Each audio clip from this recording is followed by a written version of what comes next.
Good afternoon, YouTube. Welcome to Fair Face Fail Productions. So today we're going to be talking about the DR350 and what it's like owning one in 2022. I have to say, now that I've owned a DR350 for some time now, and then being able to ride one from single track to just dual sport stuff, it really has become one of my favorite bikes that I've owned. And that's coming from owning a DRZ400, Betas, Riehu, Gas, whatever. I've owned a lot of bikes, and the DR350 has got really quite a special place in my heart. And I think the reason is it's just such a simple, no-frills bike that really gets the job done, and it has a very charming motor. Plenty of power down low, nothing extreme up in the mid or top range, but it just has constant good power there, and it's a very fun, usable motor. I don't think I have any complaints about the bike as long as I've had it, and I just have the stock 1990 DR350 with the CV carb on it. So in 2022 and going into 2023, there's a ton of options from your dual sport bikes from Kawasaki and Honda, and then you've got the GPX Moto bikes and your upper end KTMs, Husqvarna, Riehu, Beta, whatever. There's just a lot of options these days, and I'm not sure if buying a DR350 these days makes a whole lot of sense unless you're really looking for something retro, or you can get a really good deal or get one very cheap. But, used bikes are pretty expensive right now. The DR350 really does a lot of things very well, and we talked about it a little bit, but it is a very comfortable dual sport motorcycle. Like you can take this thing on the road. It's got 6 gears. It feels very comfortable. It's nice to get on there. And then when you want to hop off onto the trails and stuff, it's got a very nice range on its gearing. And where I'm riding right now in single track, it's a little bit tall for kind of slower single track stuff, but honestly, it trucked along just fine, had plenty of torque, plenty of power. I think I only stalled it a couple of times, but that always happens. It's always going to happen no matter what, and there's a lot of options with the DR350 over its lifetime. So starting out in 1990, you had your kickstart only models that were both street and dirt models, were both kick only. Then you move on to the 93, I believe, or maybe it's the 94 models, which are the SE. So those are the electric start models. Those gain a little bit of weight, of course, having a bigger battery, a starter, and all that, but they are e-start, so it's kind of an awesome thing to have. And then you move on to the later models I think it was 97 and 98, have the nice cartridge forks that the dirt model always got. So there's some good options to have with the DRs, and if you were going to buy one, I would say I'd buy the last generation of the DR350s if you were going to buy them. But it all becomes on price these days. Being able to find one that's in decent running condition, that doesn't cost an arm and a leg, where buying something like a GPX Moto makes more sense, or maybe a different dual sport. So we'll talk a little bit about my favorite things about the DR350. My favorite thing about the DR350 right off the bat is definitely the retro looks. I love the square old retro look to the bikes. I love the old crazy graphics, neon colors. That is just my thing. I grew up in the 90s, and that's just something that's really awesome to me. Is I love the way that these bikes look. The next thing is going to be the 6 gears. I love having 6 gears on this bike. I never liked the transmission in the DRZ400. The DRZ400 always felt awkward. It was either geared too low or too high, and it always felt too heavy. But I have to say that the 6 gear box on this thing has always been very nice to me. The next thing is going to be simplicity. The bike overall, there's no radiators to brake. There's not a lot of complicated lines running everywhere. It's just a air-cooled, very simple kind of motor. And working on it, doing valve adjustments. There's screw-type valves. There's no shim and bucket messing with stuff.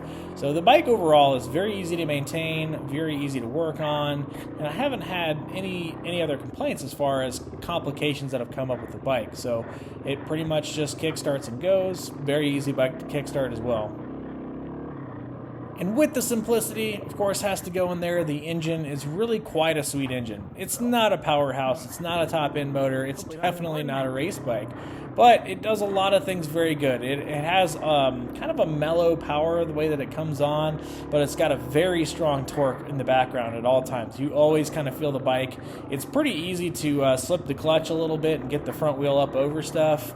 The bike doesn't disappoint in the power department. It's not super snappy, and I'm sure with the pumper carb, it probably's got a little bit more snap to it, but CV carbs are a little bit better with the altitude changes. And I love that, because then I can go up to high altitudes, do dual sport days, and this bike is just simple. It runs really good. I jet it for my base altitude here, and it just seems to run quite well, even up to like 14,000 feet. So I'll put this as maybe a pro or maybe the same or what. I don't know what to do with this one, but I'm going to say lighter than a DRZ400. You know, so this bike being kickstart only and being an older generation, it's a little bit lighter. That's another thing I like about this bike. So it weighed in full of fuel, everything else. The bike weighed 298 pounds. So that sounds like a lot of weight, but my DRZ 400 with just a skid plate and a few other things on it was tipping the scales of over 330 pounds. So the DR350 really feels like a nice weight, and the weight sits very low because it's an air-cooled motor. It's just a way more nimble bike than I feel like a lot of the newer water-cooled bikes that are weighing well over 300, 310 pounds, in some cases 330 pounds. So the weight can be a pro or a con depending on how you look at it. When I look at it as just taking it out on single track and just a dirt bike, it's very heavy. When I look at it as a dual sport, it's relatively light. So it kind of depends on which side of the coin you're on. Okay, so next we'll talk about some of the things that I don't like about my 90 DR350. My number one thing that I don't like, and this is probably like the biggest con that I have, is definitely the suspension. Now, the suspension needs to be completely rebuilt in my case, so it needs to be rebuilt and refreshed, and then it's just an older suspension type that really doesn't fit some of the riding that I do anymore. In my case, it just has a softer suspension that is really comfortable on road, and then off-road, it's very compliant going over stuff. When you try to push, though, and you go over whoops, you're going to bottom it out. Now, I need to go to stiffer springs, I need to go to cartridge emulators in the front, and then revalve the rear. There's just things that need to be done to this bike that I just haven't had time for. So there's a lot of room for improvement. There always is with suspension stuff, but out of the box, the old-style rod-dampened forks can be pretty harsh, and they're non-adjustable in most ways, so you're kind of stuck with the way that they are out of the box, and that's not great.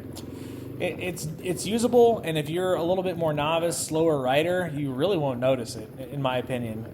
If you're a faster rider, maybe you're more experienced, I don't know why you'd be buying a DR350 necessarily, but yeah, you're probably going to want to invest some time and money into the suspension. And I will say, like, these bikes are very old, 20, 30-year-old bikes these days, or over 30 years old. So you're going to want to put the money into refreshing the suspension at a minimum when you buy one, especially if the previous owners haven't done it. The next con is the stock ergonomics. Now, this applies to a lot of dual sports, but I mean, and this comes from the 90s and early 2000s, but the stock handlebars, the stock foot pegs, the controls and stuff, they're just very outdated. In the cockpit, the way that you sit, the handlebars are pretty down low. You really can't stand up. You have to refresh that. If you're buying one of these and it's got the old stock bars or whatever on it, you know, plan for some bar risers with some, you know, good, I don't know, I think I threw some Tusk Chubb bars on there, some good hand guards, threw some better foot pegs and everything else. You're going to want to make it a little bit more modern, make it a little bit more comfortable on road and on dirt. So there's just a lot of things ergonomically that you'll want to do to make this bike feel more up to date.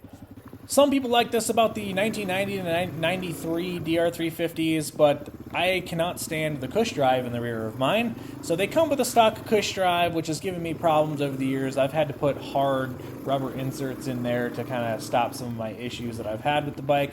But basically, because it was a street bike and a dirt bike, they had used the Cush drive, which has got, you know, the rubber pieces in the back that make it a little bit better. A lot of street bikes will have Cush drive. But for an dedicated off-road bike, the rubber started to wear out, and there was lots of weirdness and hard to get the wheel on and off, so I went to hard rubber inserts, which kind of fixes the problem. But it still makes taking the rear wheel on and off all the time a serious pain in the butt, and I'd just rather have a standard wheel. So that's why I say a lot of people should probably go for the 97 and 98 model years. I think they're a little bit better. But, you know, I mean, it's just one of those oddities that you don't find on dirt bikes very often is a Cush drive. And overall, I think the DR350 does a lot of things good, and doesn't excel in any one area. And what makes the DR350 such an endearing and awesome bike is that it's a trail bike. It really truthfully is. It's a dual sport in all the ways that I want it to be. It's good on dirt roads. It's good jumping on the highway for a short stint. But then it really actually feels quite nice in the dirt, and it feels very planted. Has a really just nice, fun. I can go out, ride a little bit easier, have a lot of fun on the DR350. I don't feel like I'm fighting it. I don't feel like it's too heavy. It's just a lot of things that I did not like about my DRZ 400. I realized that I should have bought the DR350. It's so much better off-road, and I have a lot more fun. And I'm not saying that the DRZ 400 is a bad bike as a whole. It just didn't fit me and my riding style nearly as well as the DR350 does.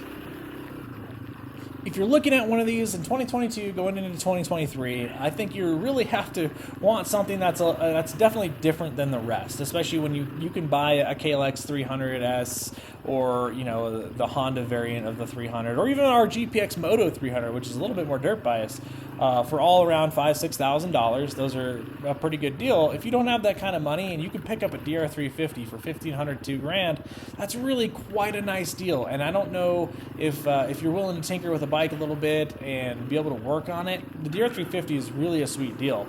And don't let the parts and the age set you off too much if the bike's in good condition, because Suzuki of America still sells most of the parts for the DR350.